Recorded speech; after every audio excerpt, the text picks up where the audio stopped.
안녕하십니까, 최진호입니다. 최진호의 신앙탐구 63번째 시간으로 오늘은 자녀 양육은 궁극적으로 제자 양육이다 라는 제목으로 말씀 나누겠습니다. 오늘의 성경 말씀은 에베소서 6장 4절, 아비들아 너희 자녀를 노엽게 하지 말고 오직 주의 교양과 훈계로 양육하라. 그리고 또 한 구절 읽겠습니다. 마태복음 28장 18절에서 20절까지, 예수께서 나와 일러 가라사대 하늘과 땅의 모든 권세를 내게 주셨으니 그러므로 너희는 가서 모든 족속으로 제자를 삼아 아버지와 아들과 성령의 이름으로 세례를 주고 내가 너희에게 분부한 모든 것을 가르쳐 지키게 하라. 볼지어다 내가 세상 끝날까지 너희와 항상 함께 있으리라 하시니라. 아멘.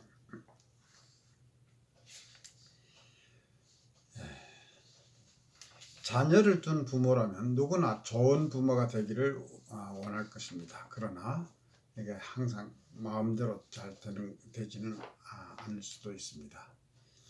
어떤 부모가 좋은 부모인가?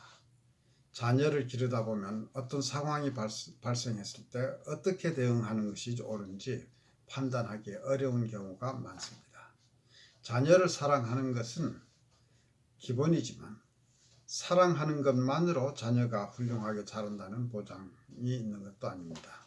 과연 자녀를 어떻게 양육하는 것이 자녀와 가족 모두에게 좋을지 판단하는 것이 쉽지 않고 상당한 지혜가 필요하다는 것을 자녀를 가져본 사람이라면 누구나 느낄 것입니다. 부모의 자녀 양육에 대한 하나님의 뜻은 무엇인가?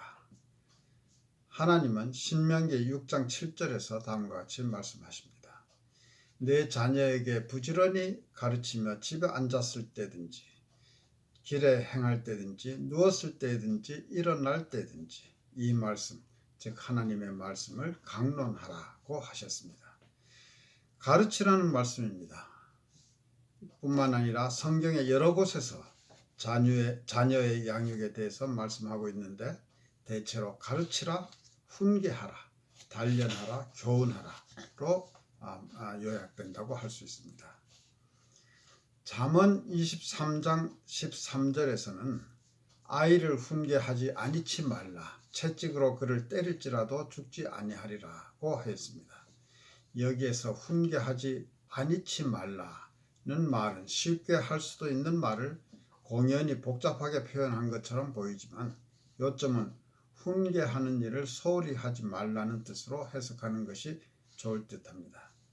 한편 잠언 19장 18절에서는 내가 내 아들에게 소망이 있은즉 그를 징계하고 죽일 마음은 두지 말지니라 라고 하였는데, 내 아들에게 소망이 있다는 이 말씀의 원래의 뜻은 아이를 훈계함으로써 희망이 있다는 뜻입니다.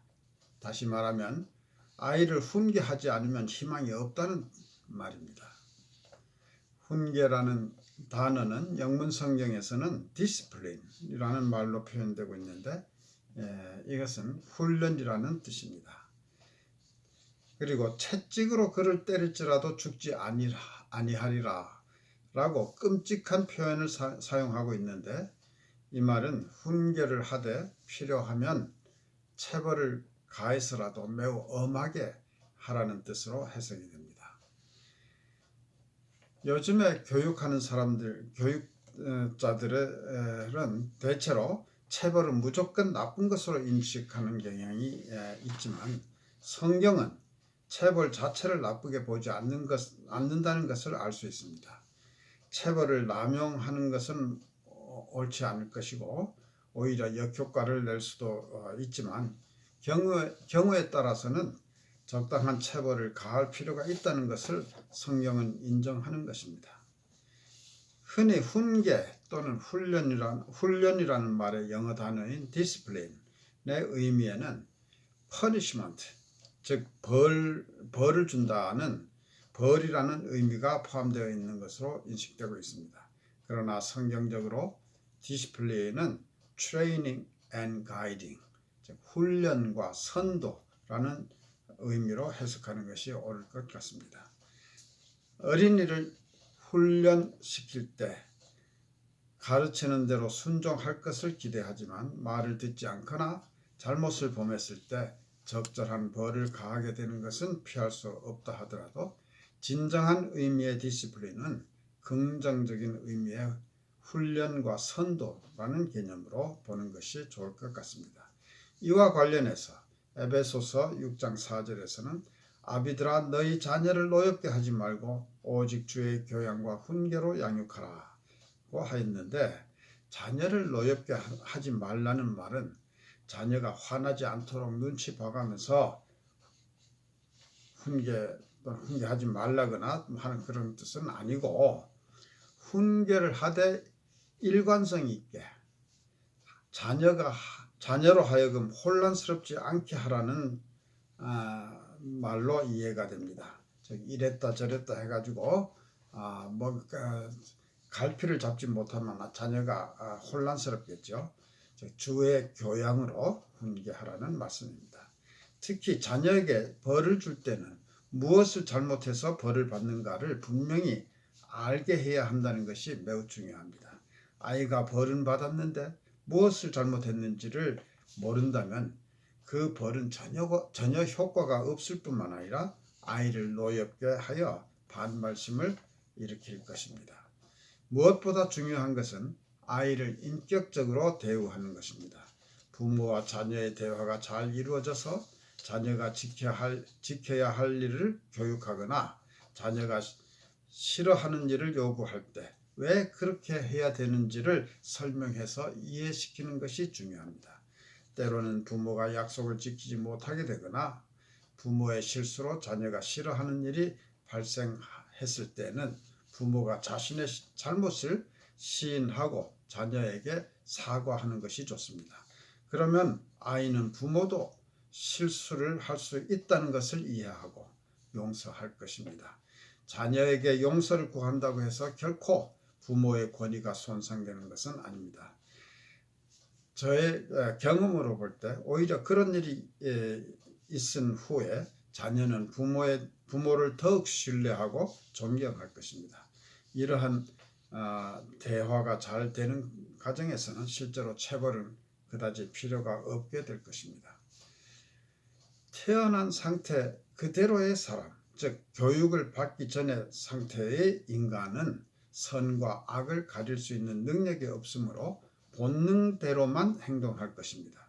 이때는 자연히 선보다는 악에 의해서 영향을 받게 되어 죄에게 끌려다니고 죄가 시키는 대로 복종하게 될 것입니다. 이것을 인간의 죄성, sinful nature라고 합니다. 사람의 본성에는 악한 성품이 있어서 이것을 방치해두면 악의 지배를 받게 될 수밖에 없는 것입니다. 아이를 훈계해야 하는 이유는 훈계하지 않을 경우에 아이의 심령이 악에게 지배당하고 말기 때문입니다. 성경의 갈라디아서 5장 19절에서부터 21절까지에서는 다음과 같이 말하고 있습니다. 육체의 일은 현저하니 곧 음행과 더러운 것과 호색과 우상숭배와 술수와 원수 맺는 것과 분쟁과 시기와 분냄과 당짓는 것과 불리함과 이단과 투기와 술취함과 방탕함과 또 그와 같은 것들이라. 전에 너희에게 경계한 것 같이 경계하노니 이런 일을 하는 자들은 하나님의 나라를 유업으로 받지 못할 것이라고 하였습니다.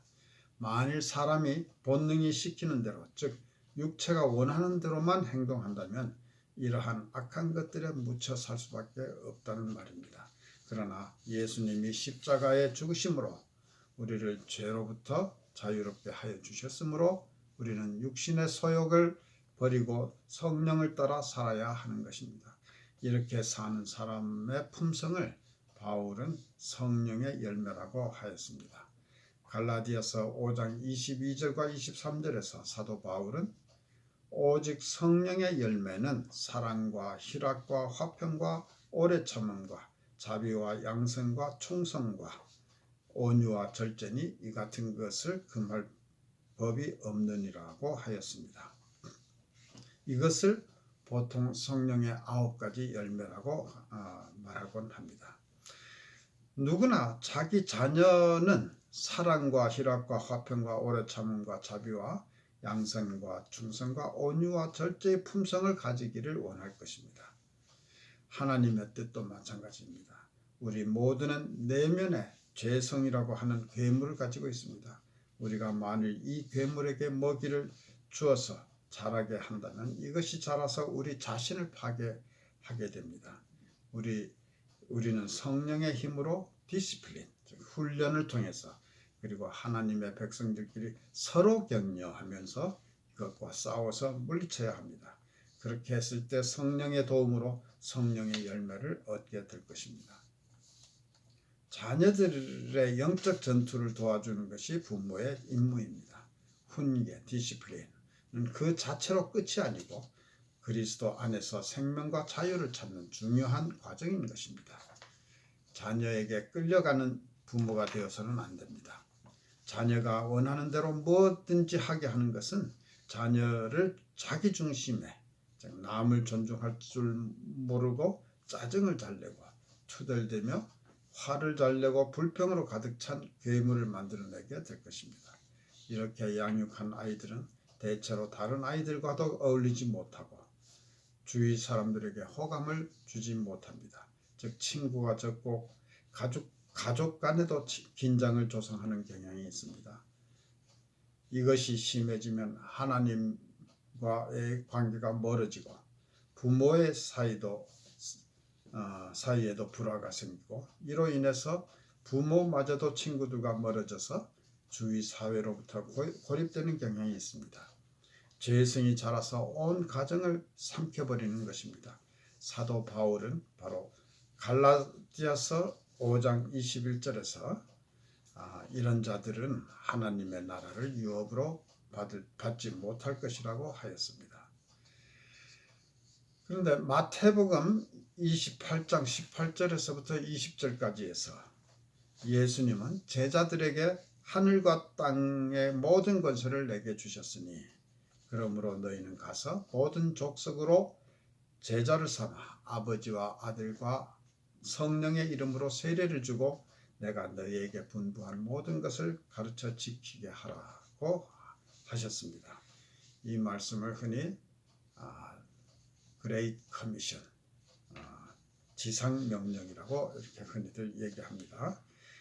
그런데 이 말씀을 아주 간단히 줄이면은 결국 선교하라는 말씀입니다. 교회, 즉 하나님의 백성의 주된 사명은 제자를 양성하는 일입니다. 그리고 그 방법은 2단계로 이루어집니다. 첫째, 세례를 주고 둘째, 예수님이 분부하신 모든 것을 가르쳐 지키게 하는 일입니다. 세례는 기독교에서 행하는 중요한 행사의 하나입니다.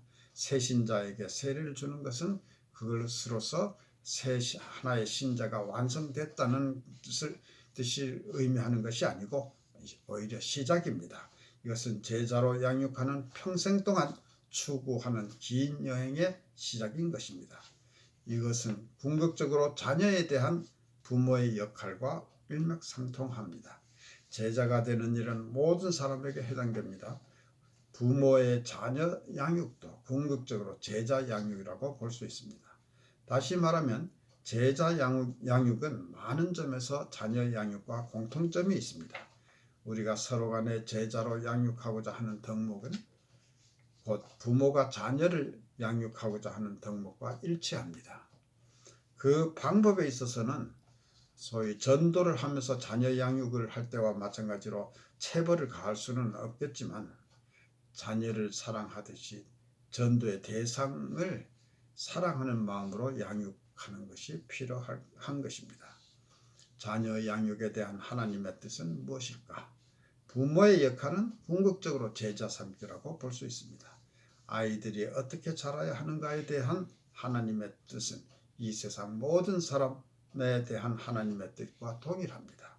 하나님은 어린이들이 주 안에서 믿음을 가지고 성숙한 그리스도인으로 자라기를 원하십니다. 그리고 이것은 모든 사람에 대한 하나님의 뜻이기도 합니다. 감사합니다.